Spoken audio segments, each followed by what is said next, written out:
मैं इस वक्त आया हूँ हाजी फजलुर रहमान जी से मिलने के लिए। आप समाजवादी पार्टी के वरिष्ठ नेता है, बहुजन समाज पार्टी से सांसद थे और पार्टी छोड़ दी थी। कुछ सियासी जो सरगर्मियां हैं 9 अक्टूबर के बाद उत्तर प्रदेश के अंदर, उसको लेकर चर्चा करने के लिए आया हूँ। हाजी जी, बोर्ड जो लगा है ये पोस्टर, अंबेडकर का सपना, लोहिया का विचार, पीडीए करेगा साकार। लेकिन मायावती तो हमलावर हो गई परसों 9 तारीख में। देखिए बहन जी, जो हमारी कुमारी मायावती जी हैं, बड़ी नेता हैं, जी लेकिन ये सोचने का विषय है कि जो जिस पार्टी की बुनियाद ही फ़िरका परस्ती के खिलाफ रखी गई हो, मनुवाद के खिलाफ रखी गई और वो ताकतवर हो गई इसी बुनियाद पर, उसको सब लोगों ने मजबूत किया।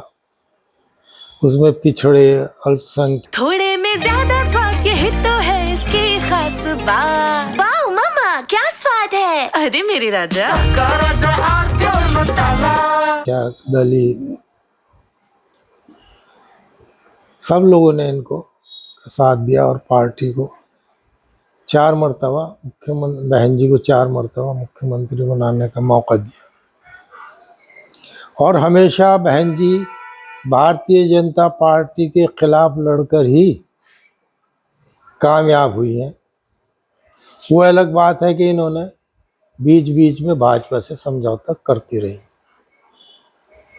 लेकिन अफसोस की बात यह है कि अभी तक बहन जी हमेशा भाजपा से सपोर्ट लिया करती थी और अपनी हुकूमत बनाया करती थी। इसलिए लोग बाग समझते थे कि बहन जी फ़िरका परस्ती को सपोर्ट नहीं करती, बल्कि ज़रूरत पड़ने पे लोगों की भलाई करने के लिए वो सपोर्ट लेते हैं।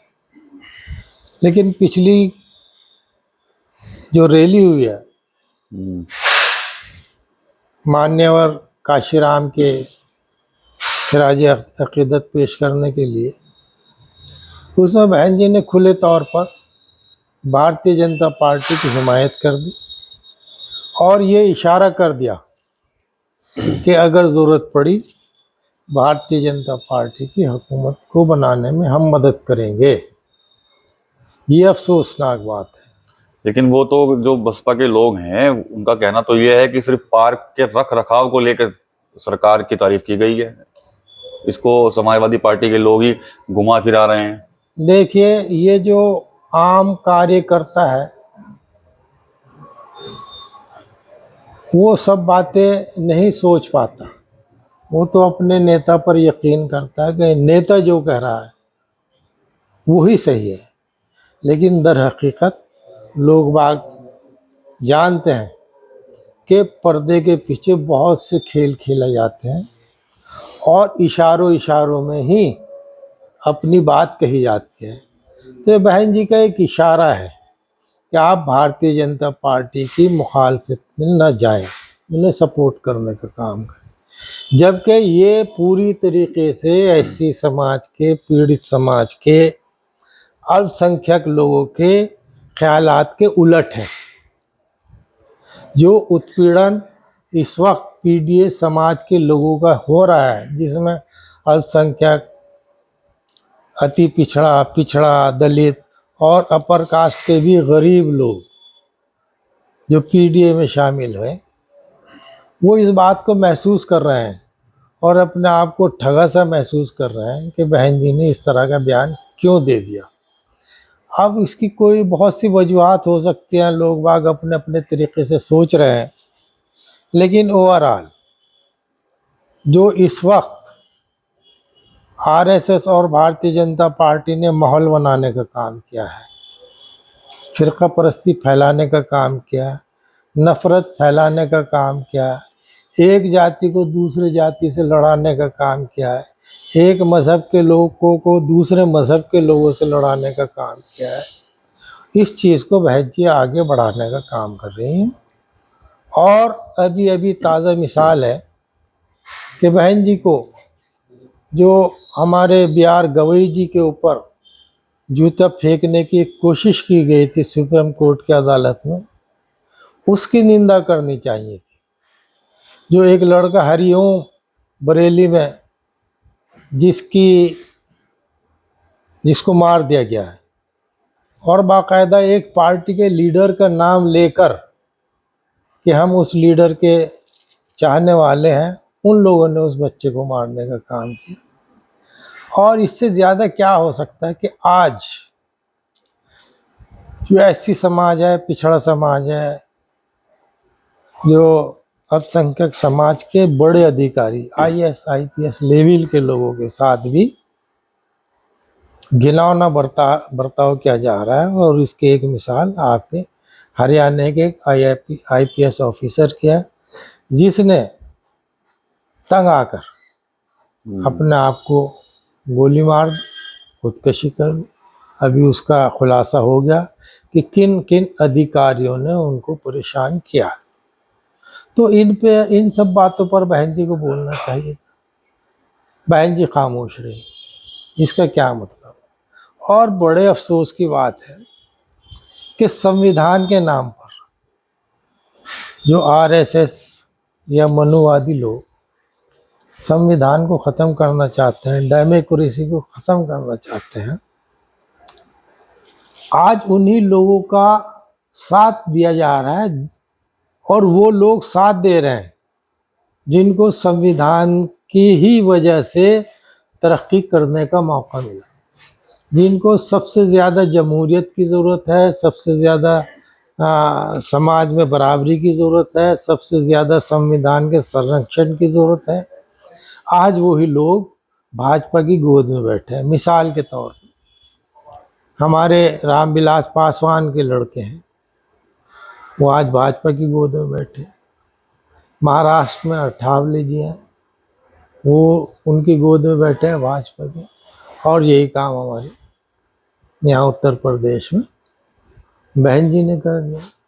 और जीतन राम मांझी यही काम कर रहे हैं। यानी जो संविधान को ख़त्म करने का चाहते हैं, उन्हीं का साथ वो दे रहे हैं। तो फिर कैसे संविधान बचेगा? अगर संविधान को बचाना है तो हमें इन लोगों का साथ छोड़ना पड़ेगा, आरएसएस और बीजेपी के लोगों का, और इनके खिलाफ मजबूती से, जैसे पहले लड़ाई लड़ी गई थी, बहन जी ने लड़ाई लड़ी हमेशा, उसी तरीके से अब इन्हें लड़ाई लड़ना चाहिए। और उन लोगों के हाथ मजबूत करने चाहिए जो संविधान को बचाना चाहते हैं, जो डेमोक्रेसी को बचाना चाहते हैं, जो समाजवाद लाना चाहते हैं। तो इसलिए बहुजन समाज के लोगों से ये अपील है कि बहन जी की इस बात पर गौर करें और सही डायरेक्शन में फैसला लेने का काम करें। और जो लोग संविधान को बचाने के लिए या फ़िरक़ापरस्त लोगों के खिलाफ लड़ाई लड़ रहे हैं, उनका हाथ मजबूत करने का काम हम सब लोगों को मिलजुल कर करना चाहिए। आप अभी बता रहे थे कि भाई खेल हो रहा है कोई ना कोई। जब आप बसपा में थे तब किसी खेल की जानकारी है आपको? कुछ हुआ आपके सामने? देखिए, जब हम थे तब तो ये सेकुलरवादी लोग एक साथ थे। भाई बहुजन समाज और समाजवादी का हुआ एक साथ जी। तब तो बहन जी बिल्कुल कतई लड़ाई लड़ रही थी फ़िरक़ापरस्त लोगों के खिलाफ। हम भी उसमें के शामिल हुए। आज वो उस रास्ते से हट गई तो हमें मजबूरी में अपना अलग से रास्ता बनाना पड़ा। अच्छा, जो ये भीड़ पहुंची थी वहां पर, जितनी आपने देखी होगी, उसको कैसे देखते हैं? क्या ये भीड़ कभी आने वाले समय में वोटों में तब्दील हो पाएगी? देखिए, बहन जी की रैली हमेशा कामयाब होती है, इसमें कोई दो राय नहीं। अब ये वोटों में कितनी बदल पाती है, ये हमेशा से शंका रही है। समाजवादी पार्टी को सबसे ज्यादा टारगेट पे लिया परसों रैली में, दोगला तक कहा गया। देखिए, समाजवादी पार्टी से बहुजन समाज ने 2 मरतबा गठबंधन किया है। तो अब समाजवादी के बारे में बहन जी तो अच्छी तरीके से जानती हैं। एक मरतबा मान्यवर काशीराम जी और मुलायम सिंह जी ने पैक्ट किया था और हुकूमत बनाई।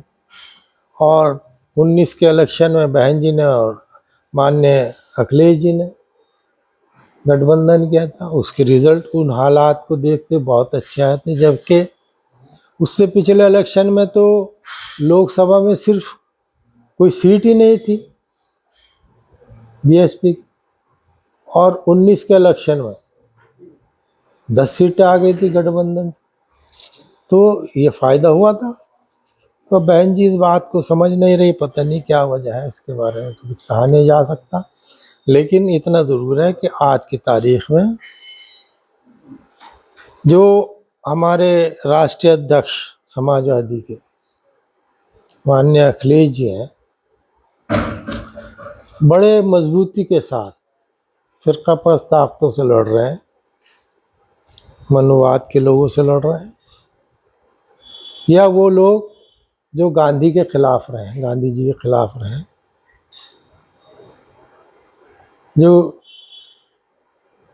जिन लोगों ने गांधी जी के पर प्रहार किया, उन लोगों के खिलाफ लड़ रहे हैं, और उन लोगों के साथ मिलकर लड़ रहे हैं जो इस लड़ाई में आरएसएस और बीजेपी को हराने का काम करना चाहते हैं।